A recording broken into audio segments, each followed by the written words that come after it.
বন্ধুরা, তোমাদের সামনে আজকে আমি রাজকীয় পান্তা ভাত খাবো। পান্তা ভাতকে অনেকে আবার পোকলা ভাতও বলে, জানো? পোকলা ভাত নন বেঙ্গলিরা বলে পান্তা ভাতকে। তো আজকে আমি তোমাদের সামনে পান্তা ভাত নিয়ে বসেছি। মানে কি, দুপুরবেলায় রান্না করার পর সেই ভাতটাকে জল দিয়ে রেখেছি, একদম রাতের ভাত নয়।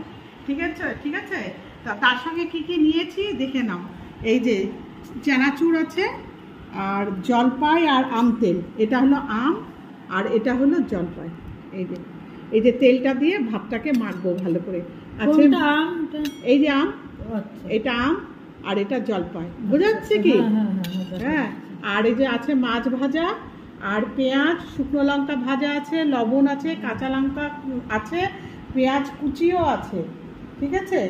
আর আছে এই যে তোমার গিয়ে মাছের ডিমের বড়া আছে। আর আছে তোমার